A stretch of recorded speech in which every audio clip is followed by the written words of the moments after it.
3. And we are back, folks, here on the Michigan Insider, Sports Talk 1050 WTKA, online at WTK.com. Sam Webb, Ira Weintraub on the other side, and the MGoBlog Roundtable crew, minus Craig Ross today. Could not be with us, but the man that started it all over at MGoBlog, Brian Cook, is with us. Brian, good morning. How are you? I'm good. How are you? Doing great. Seth Fisher, getting ready for Tigers opening day. How are you this morning? I am. I'm taking my daughter out of school. I I had to get that past several people that I didn't think would care that much, but her teacher was like, "What are you doing?" And I'm like, "It's opening day. This is a thing." So Yeah, yeah, this is here we go. hey, it's this Detroit tradition, right? Yeah. It's a whole holiday here in Southeast Michigan. But anyway, guys, last week was Michigan's annual spring game, spring exhibition, whatever you want to call it. So let's talk takeaways from it. Keeping it in perspective, you can never read too much into a spring game. But Brian, what were your biggest takeaways from last Saturday? Um, I think the fact that the defensive tackles seem to hold up against some dudes on the offensive line, like we know what Zinter looks like. We know that the Virginia transfer, I forget his name, was Oluwatimi. Oluwatimi, was a Remington finalist last year. Michigan has a lot of depth on the offensive line, and for the most part, when Michigan had success on the ground, it was bouncing outside, at least for chunks. Um, so I think that's a really good sign about Mozzie Smith and Rayshon Benny, and Mason Graham really jumped out at me. He probably a year away because true freshman defensive tackles almost never make an impact, but he really brings a Ryan Glasgow vibe. So I think we know what Michigan has on the offensive line. I think we know what Michigan has at running back, and for Michigan to not get blown out on the defensive line, I thought was a really good sign. Seth? I mean, the obvious things are Kalel Mullings looks like a running back. I'm still a little worried about the linebacker position, especially because Barrett still kind of doesn't look like he's really going to turn into a weak side linebacker. I think he's what he is, Viper edge guy. We did get to see kind of how they're going to pass rush this year. They don't have Ojabo and Hutchinson just destroying tackles, and the Chris Wormley style of Mike Morris is going to work just fine. I think I'm less worried about him, more worried about the other side. They didn't really see any of those guys getting pass rush. Now, against the run, Upshaw's fine, right? Harrell actually made like a really good play in this game. But that's the spot, I think, going into the fall where I'm going to be like, okay, we need to figure out how we're going to do linebacker after the starters. Colson looked fine. Yeah, who else? Oh, Rashawn Benny really stood out. Like I know Mason Graham, he looked like a future Graham Glasgow, but Rashawn Benny reminds me of Raquan Williams, who is that Michigan State defensive nose tackle who just you could not run zone against him at all because just too long, too strong, and too athletic. And like every time I looked around, Benny was making a play in the backfield. He did get in the backfield on a stretch, which is like a thing that young tackles do and kind of can destroy your defense. But that happens to every freshman. I think he looks like a viable backup nose, and having a rotation there is going to be a big deal this year. I know they get Jeter back later. They're planning on getting Jeter back in a few weeks, but having that rotation solid, Jenkins looks like he's ready to go and replace Hinton 1-for-1. So yeah, I agree with Brian. Having that interior line shored up really makes you kind of feel more positive going forward. Yeah, I felt Chris Jenkins in there. Yeah. I thought he was a dude who we saw flashes of last year, and it looks like, okay, man, it looks like this dude is, and he has the pedigree, right? I mean, his dad was a longtime NFL guy, and so you expect him to be a guy who takes a step. But how about a guy that I wasn't really checking for, who kind of made a name for himself in a spring exhibition, at least, is George Rooks. I was like, okay, I almost had forgotten about George Rooks a little bit. Yeah, But I he mean, made a he's few plays. close to a top 100 player who looks like he fits the bill physically. Again, maybe he's a year away from where you're feeling like super confident about him. But Michigan finally seems to have decent numbers of high-rated scholarship players after they had a lull there. And before that, I mean, Michigan's defense was built on Glasgow and Hurst and all these guys who were NFL defensive tackles, and it's really nice to have those guys back. As I mean, we saw it against Georgia, right? Like I think defensive tackle is probably the most important position on your defense, and you really need 1.5 starters at both spots, right? Because you can't just run one guy out there the whole game. So that kind of depth is really important. The other thing that leapt out at me: double passes every game this year. That was my hot take last week. Like, and you need to have a flea flicker in every game and a double pass in every game. That's what's happening. My goal is to get every single skill position player to throw a pass this year. Hey, why not? Jim's the type of dude that, as much as we are talking tongue in cheek, at least a little bit, I think. Nope. Nope, not at all. No, not at all. Michigan State ran a flea flicker in virtually every game last year, and it worked out pretty well for them. So it did. It's I think more just because of play action pass on steroids or something like that. Yeah. But hey, you talk about replacing the production up front. The other sort of glaring hole is, how do you replace Dax? How do you replace everything that he was on the back end? And while no one player is Dax, they kept over the course of the spring talking about how good Mike Sainristil was looking in coverage. And we saw him very early in the game, make a play in coverage. He was pretty sticky all day.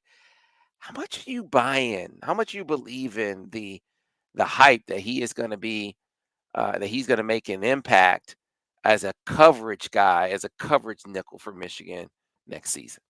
I lend that some credence. He looked good. And you never really want to start a guy who you just switch from another position, but early returns seem pretty encouraging. I mean, the issue for Michigan is that Dax Hill was a 3-down player. And I don't think Mike Sainristil is going to be a 3-down player. And I don't think whoever the running down guy, whether that's Barrett or whoever ends up at that spot, Rod Moore or something on standard downs, isn't going to be a 3-down player either. So you're not going to have a guy who can do both. And that's going to have some limitations for you. And like, there are going to be times when Michigan has that spot exploited. I mean, we remember the slot fades issue. It's probably not going to come back with such a vengeance because Michigan is much more zone-based these days and not just cover one all day.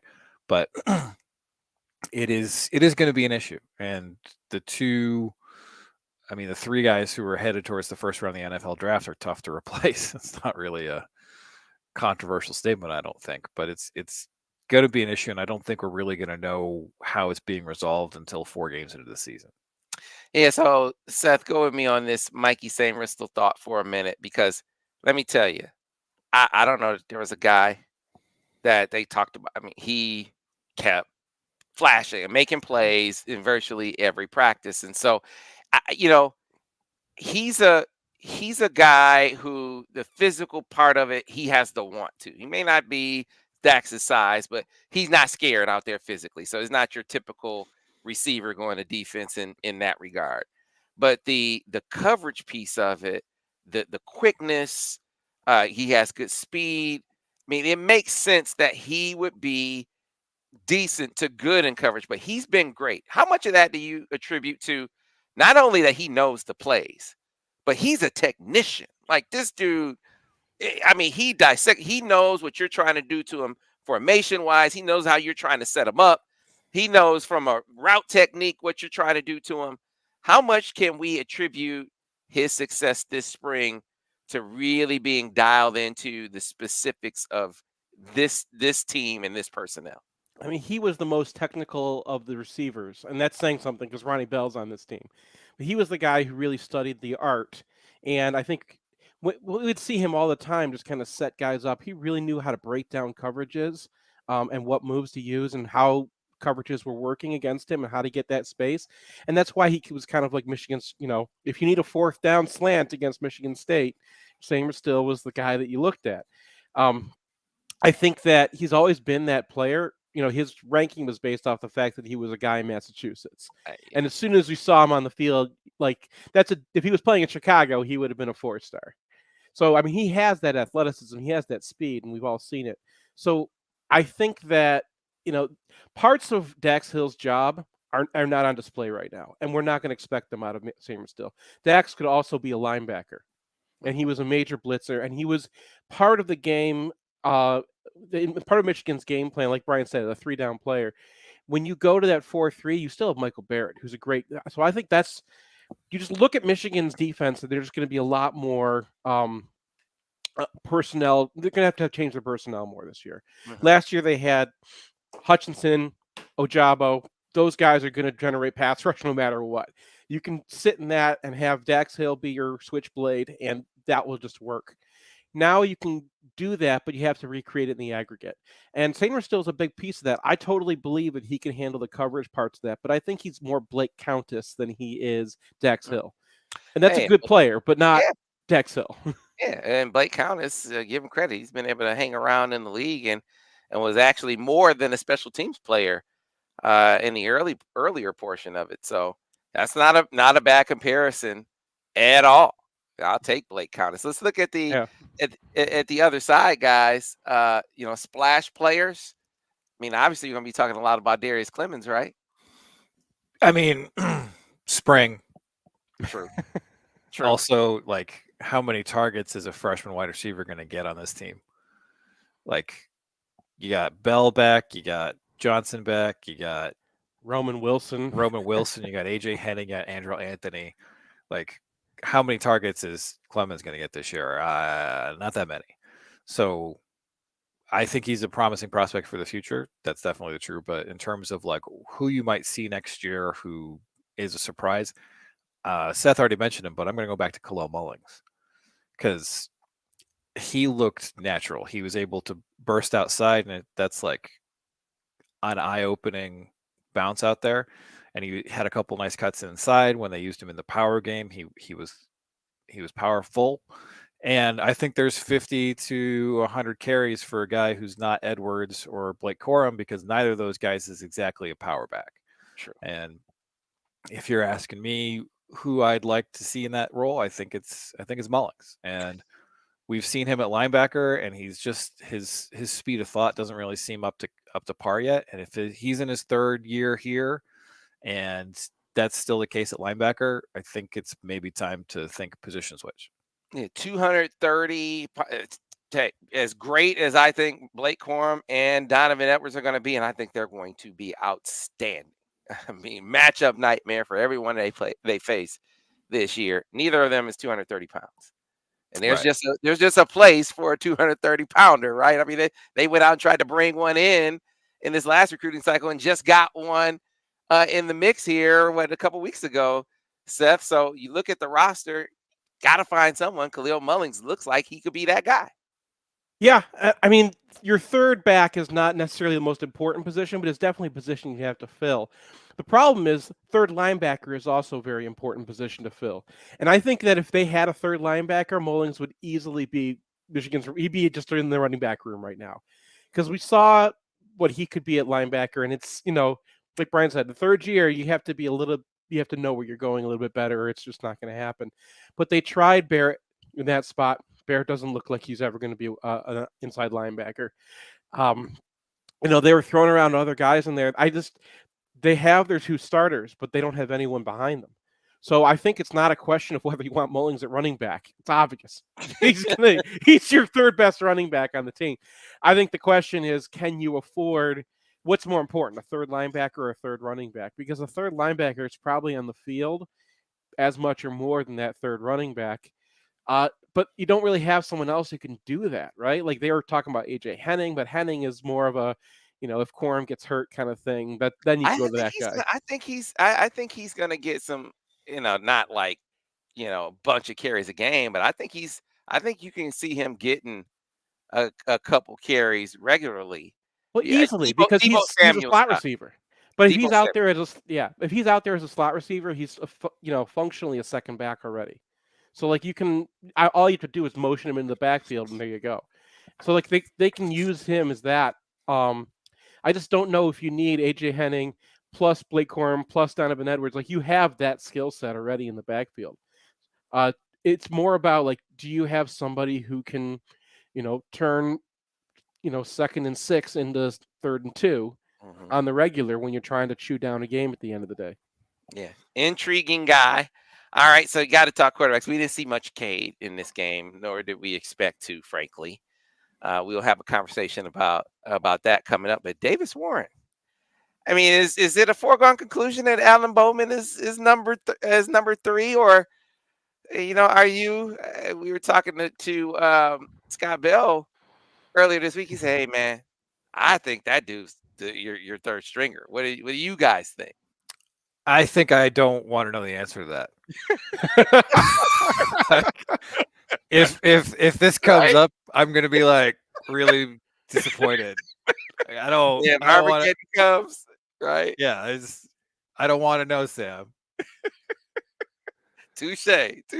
But if it happens that you need a third guy, I mean, Bowman has experience, but this dude seems like he has a little something to him.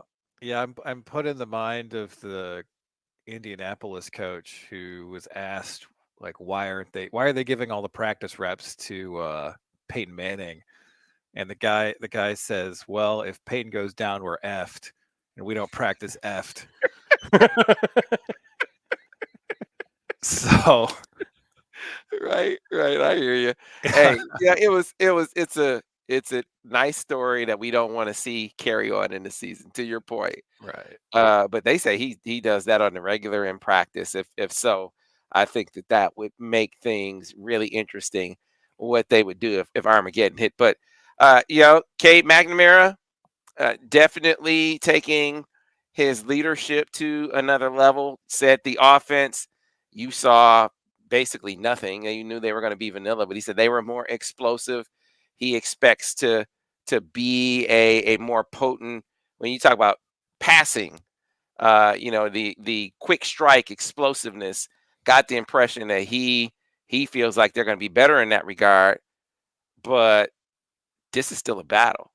This is still it was just put on pause because JJ McCarthy had his shoulder his shoulder rehab going on. But everything that I hear, guys, says that he is well on pace to be back and ready to go by the fall. Before that, I mean, he's throwing pain-free, going to step up his throwing regimen this month. They say he's seeing the best experts in the country, even consulting with Tom House, who is like the guy when it comes to throwing in baseball and football. So I'm not ready to say what the quarterback dynamic is going to be next year. I'm curious where you guys are in that regard. Well, I mean, I think I've said this before, but I expect it to be a rotation at least for the first few games, because Michigan gets a really easy start to the year. We saw JJ McCarthy play meaningful snaps last year as a true freshman. So I JJ was a true freshman. Yeah, true freshman. Yeah, I can't imagine that that's not going to continue. And then at some point, someone will be the starter and someone will be the backup. But I think that given the different skill sets that they bring to the table, I think you're going to see both guys play most of the year. And I think that's a smart thing to do in the modern environment. If you're definitively a backup behind someone, there's a lot of chance someone's going to bounce, and guys get hurt. So having a situation where both guys feel like they can play and showcase what they're doing, I think is the right way to go. Now, when it comes down to crunch time, it's going to be one of the guys. But this year, it looks like crunch time is the last game. So you guys don't see Kelly Bryant, Trevor Lawrence scenario emerging here, where some guy transfers 4 games into the season, where they make a decision on one guy 4 games into the season, and like that's the guy. Well, I hope they make the decision 5 games into the season if that's what they're going to do. But I think at some point there will be a starter. And I do think that Michigan is going to have the number 2 guy get a drive or two, just because that seems like the way to go. Keep in mind, I said this last year, and it's even more true this year because now JJ is going to be more ready. You're a football team.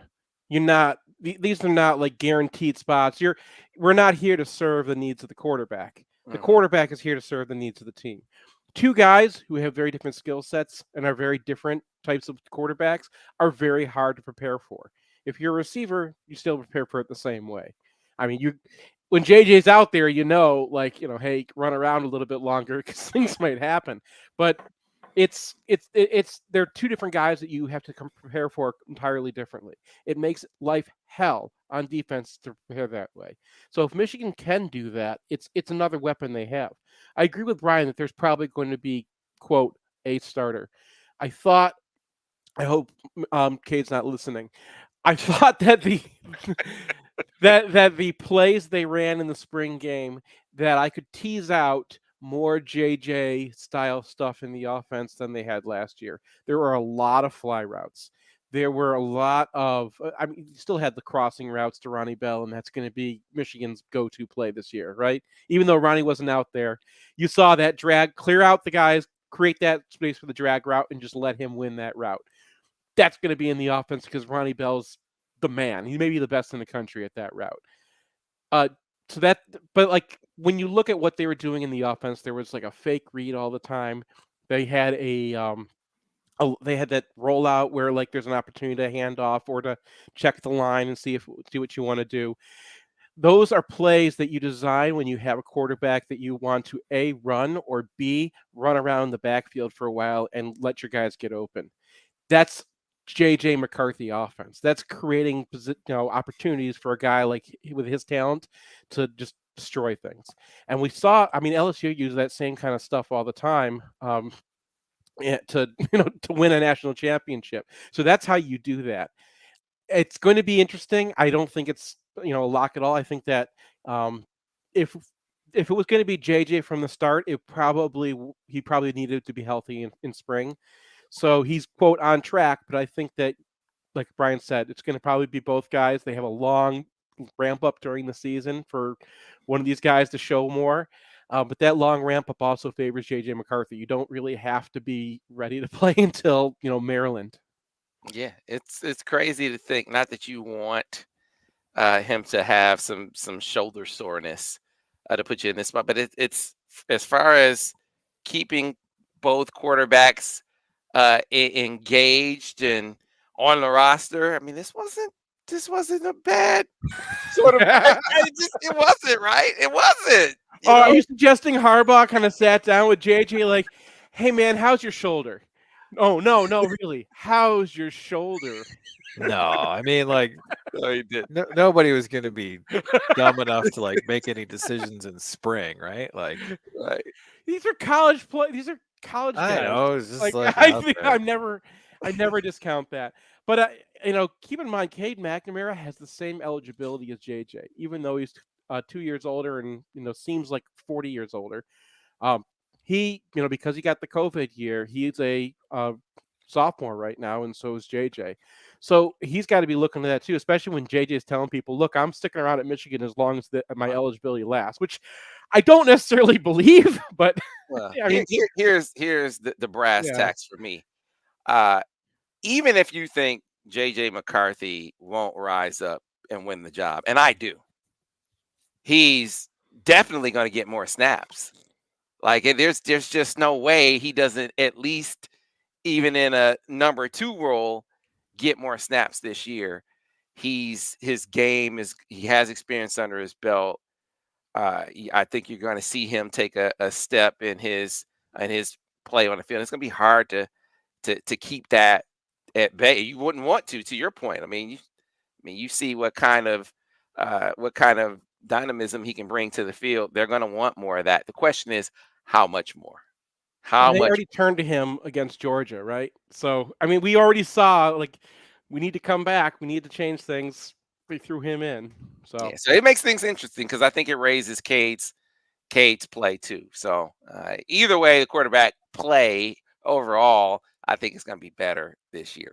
Good problem to have. We need to get to a break, though, because we got some Frozen Four action to talk about. This Michigan hockey team looking to bring home, this would be number 10, Brian? 10th national championship? Yes. Yep. Yep. Looking to bring home number 10. So we're going to get a breakdown, a preview from the crew. So stay tuned for that here on the Michigan Insider MGoBlog Roundtable, Sports Talk 1050 WTKA, The Ticket.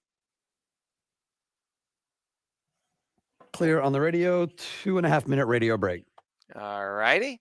Thank you, all you people. Thank you. I'm seeing all of these. Even thank you to Eric Tobin. See, Eric, because I'm feeling good on this day, I'm not going to even hold your feet to the fire today, man.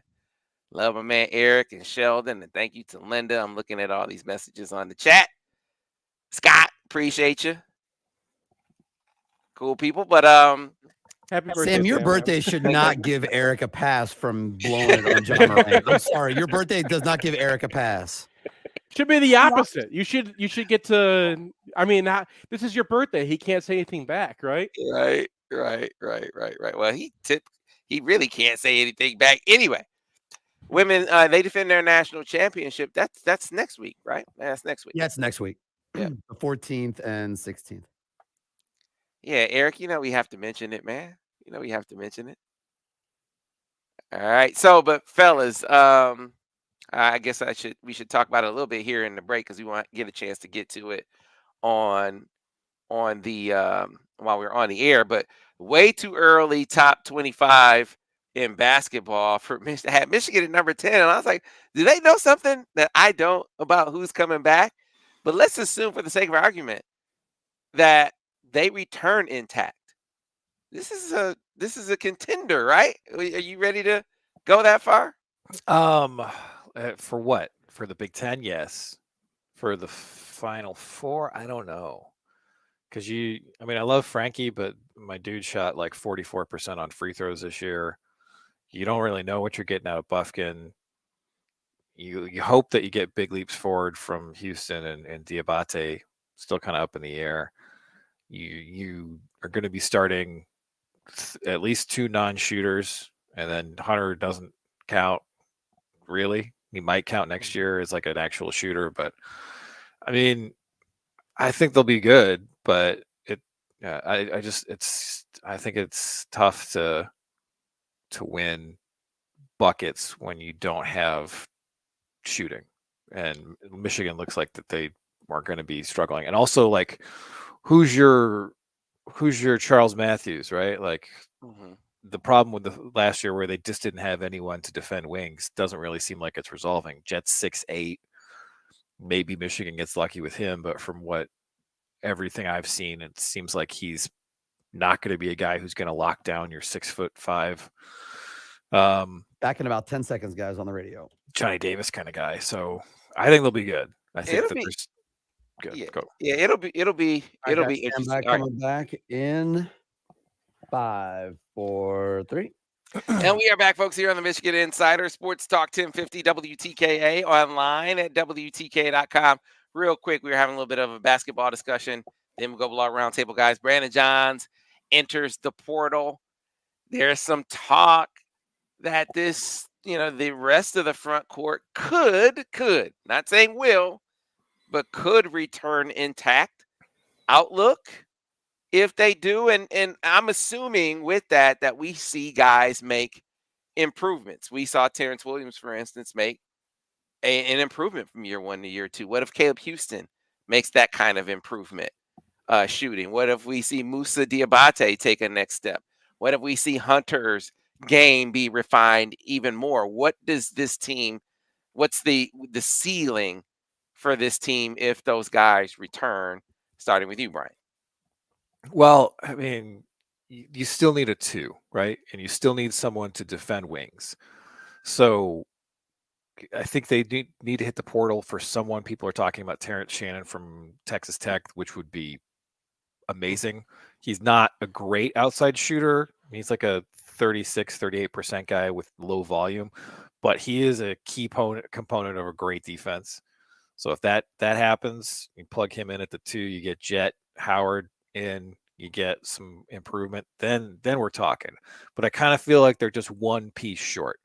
And that's someone to defend the Johnny Davises of the world, the Keegan Murrays. I mean, Musa did a good job on Keegan Murray, but like those 6'5", 6'6" guys that gave Michigan all kinds of problems last year, they need someone to staunch that bleeding and shooting.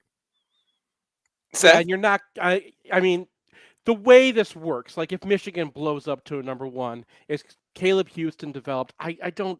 I can't even imagine getting both Musa and Dickinson back. So like I'm just imagining you get one of those guys and put Houston at the 4. If you can develop him there and he just takes a big step forward, I mean he came a long way defensively. If he takes a step forward and getting his shot off, and all of a sudden he can be your threat outside, that creates some opportunity. If Jet Howard comes in and he's like an instant lottery pick or something, I don't really see that happening either. But like maybe that could add a wing to a mix that really needed one. Like Brian said, get a guy in the portal to be your second 2. Kobe Buffkin blows up into a huge offensive presence and a creator. And then that can allow Frankie Collins to be the, Xavier Simpson point guard for you. I mean, that's the way it happens. There's so many ifs in there, right? There's so many guys who need to take such a big step forward or even come back. Now, if Musa comes back, his freshman to sophomore leap is going to be massive. And that's a guy, I think, his hands were a little bad this year, and I don't know if that's necessarily fixable, but everything else about his game was very freshman this year, and next year could be very lottery pick. And that kind of changes the whole thing. Yeah, Michigan has a lot of candidates for guys to bust out in year 2. Like we saw Davis and Keegan Murray blow up this year, and Michigan has 3 guys, Buffkin, Houston, and Diabate, who could make similar leaps. So you can't bank on that, but Michigan has a lot of possibility to get a real breakout player. And Frankie too. Yeah. Go ahead, The thing Seth. is too, the Big Ten is kind of, I mean, they hit their high a few years ago, and like some of the guys who were part of that are all leaving, right? Like Keegan Murray's going to be gone. Johnny Davis, that's a no-brainer. He's going to go to the NBA. EJ Liddell is going to be gone. I think they're going to lose Malaki Branham too. So you look around the league, and the path gets a lot easier. I mean, Purdue, they're still going to have. Purdue's still going to be Purdue, but they're going to be Purdue without Jaden Ivey and without that ceiling. So, like, you look around the league, and some of the big pieces that made the contenders so difficult to get around are not going to be around anymore, which really plays into Michigan's hands. Like, they have more than enough, I think, to be top 1 or 2 in the Big Ten next year, and then in the playoffs, Michigan has shown that they can outplay themselves in the playoffs and they can develop over the course of the season, but they probably are not going to be one of the top 10 teams in the country. All right, let's talk some hockey, guys. Frozen 4, Michigan, Denver, 17 national championships between them. Their coach said, "Hey, this could be a 9-8 game." That's because he thinks his goalie is going to give up 9 goals. Well, he said 9-8. If it's a 9-8 game, that's because Michigan got ahead 9-4. Oh my God! If it's a 9-8, if it's a 9-8 game, I'm not coming next week because I'll be dead. Well, Mike Pasterjoff, he had a comeback. He said, "Hey, good luck scoring 9 goals against us. We played some pretty tough teams, and we matched up pretty well against all of them. You're scoring 9 goals on us, right?" So, but how do you guys see this game playing out tonight? 2 storied programs. A lot of talent on the ice. How do you see this one playing out, Brian? Well, they played Quinnipiac, and Quinnipiac averages 1.1 goals against, and that game was wide open. That game was inexplicably wide open. It was not what Quinnipiac wanted to play. They got a lot of good chances, and Portillo shut the door on them, and that was how they won. But if the Quinnipiac game is wide open, I don't know what this is going to be. This is going to be some fire wagon hockey because these are 2 teams that are probably the most skilled in the country, with the possible exception of Minnesota, who's on the other side of the bracket. The Frozen 4 this year is the 4 highest scoring teams in the country, and 3 blue bloods and Minnesota State, who's been on that level for the past 5 years. There's no Providence here. There's no Union here. These are great hockey teams. It's going to be great to watch. As a neutral, as a Michigan fan, I'm going to be terrified because these guys can fill it up. But if you look at their goalie, he's got like a 909, which is kind of below average. So I think the goalies are going to be the difference, and Portillo is going to be making one or two saves that the opposition goalie does not. Yeah, Bruce Motti offered that. He said the goalies are definitely going to be the difference. He said not 9-8. It's not going to be a 9-8 game, which I'm thankful for because that means Brian will still be alive. Seth, how do you see this one? They're a Red Berenson team. They're like their defenders know how to get the puck up ice really well, and that's the really biggest concern is they are great on the breakout and they're really good on the forecheck.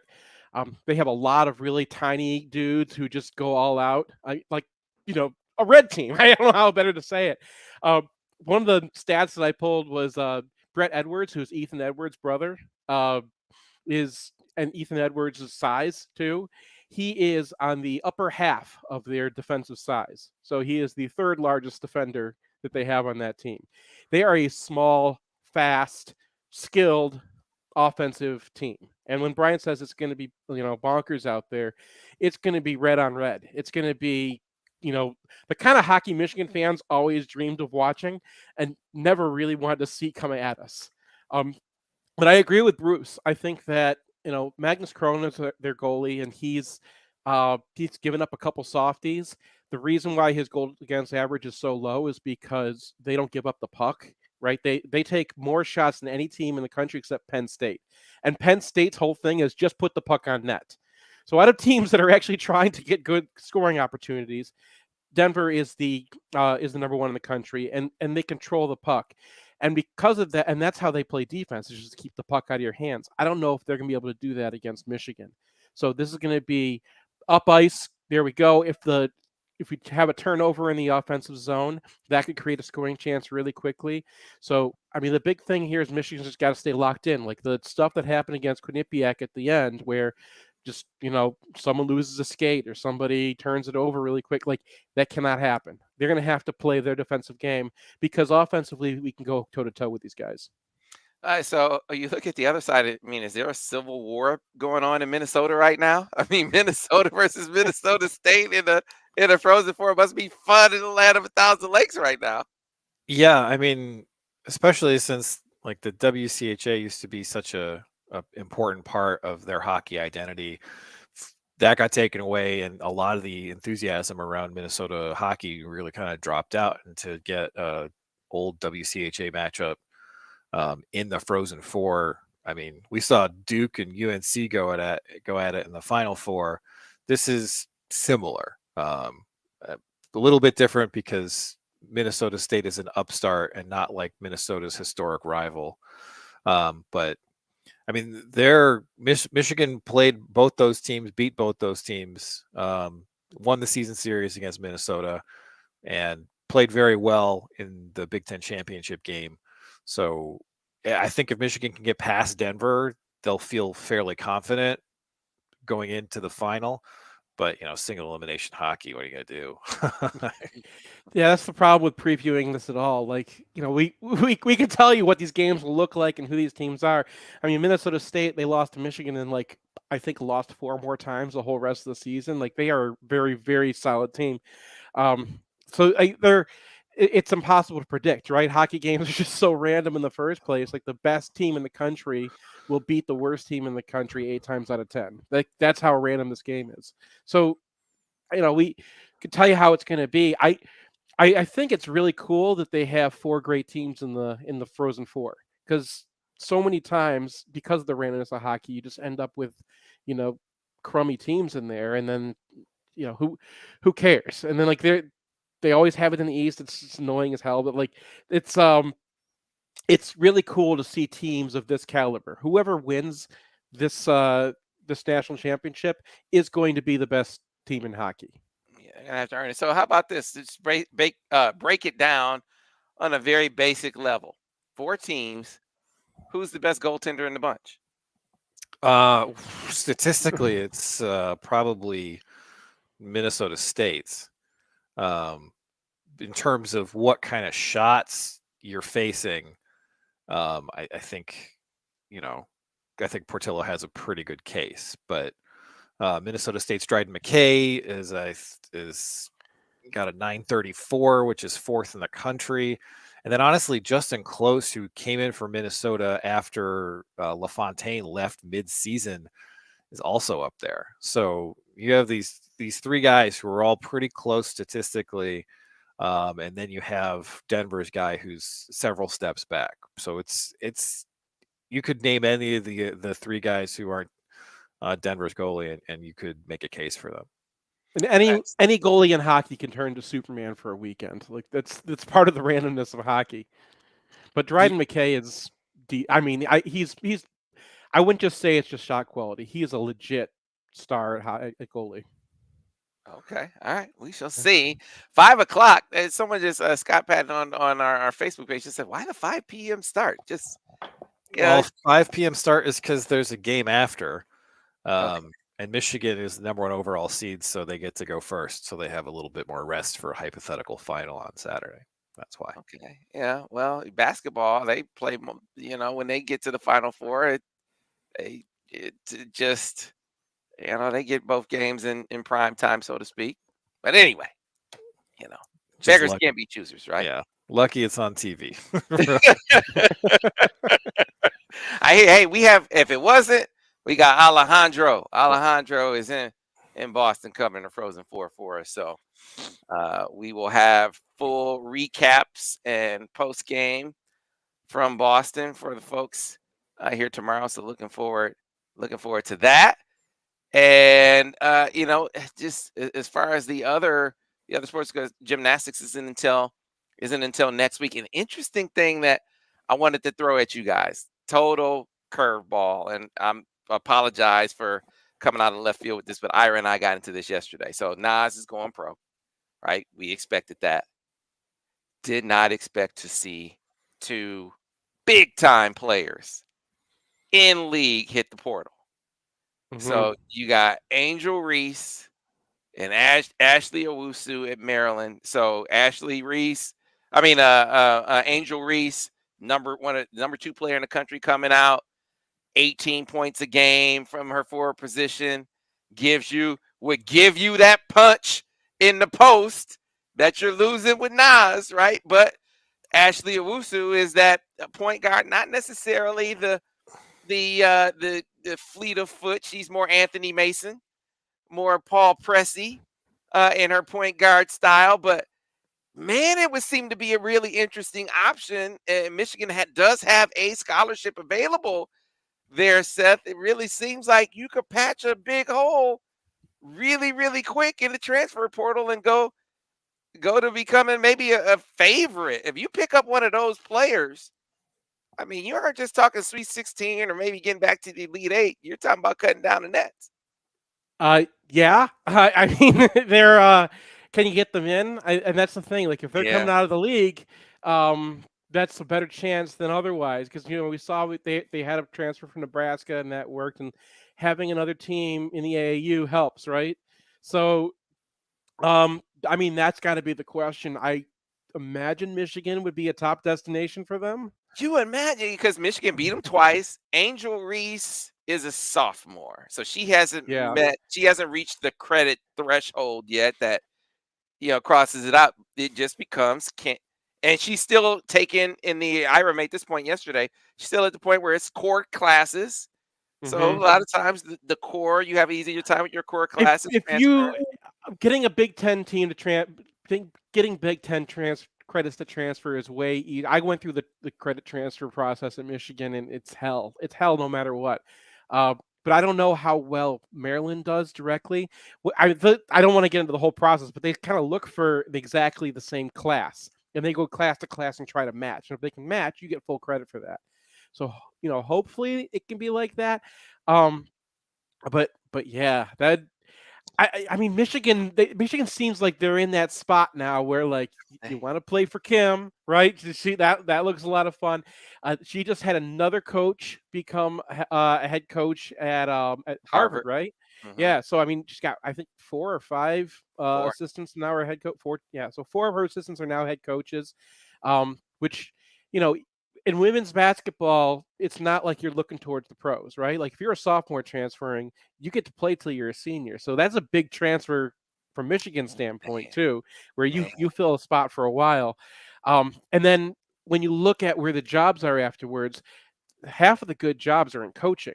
So if you can get into a good staff, if you get into one of those, you become one of Kim Barnes-Rico's people, that opens doors for you in the game because the game professionally doesn't necessarily take you as far as being a professional men's athlete would Yes. take you. Yeah, So Angel Reese isn't Nas, but she's not far off. And if you it can, would, yeah. if you can add her to Layla Filia in year 2, Leah Brown is a senior, and you have she was a freshman last year, but then Ari Wiggins coming in and maybe Mhm. giving you some speed and quickness at that point guard spot. I mean, you might be falling up the stairs here. And Layla's going to break out next year too. So I mean, it's going to be fun either way. But I think you're right. I think that kind of puts them into that that top tier that they weren't necessarily in this year, right? Like you saw when they played Louisville, they're not quite that level of talent. In the backcourt, only in the backcourt. Yeah, So yeah. we'll see. We'll see if they can, with some of the youngsters stepping up, if they can bridge that gap. And you do have one scholarship to use in the portal, which is it's tough for Jawan and company as they look at the portal because I didn't touch They on this didn't- point. They don't know what their they don't know what yeah. their what the availability, what the scholarship availability is. So you can only do so much. Before It's we probably a lot harder roster construction wise being the men's coach than the women's. They have more scholarships too, don't they? Don't women have 15 15, scholarships? yeah. Yeah. So Well, so yeah. with Johns in the portal and Devontae Jones entering the draft, they do have a spot now. Michigan, Yeah, the yeah, men's. Yeah. yeah. But you could have more. And Yeah, and I so, know, but yeah. they can definitely go Be look for one guy So what would you prioritize for the men. Guard. for the men? Just a shooter? Yeah, just I mean like a guy who can sit on the perimeter and get Frankie kickouts and play defense. You guys know who's in the portal is that guard from St. Peter's who was canning all the threes against Kentucky with the mustache. I want that to happen so bad. I mean, Low spot. Low like spot in the portal.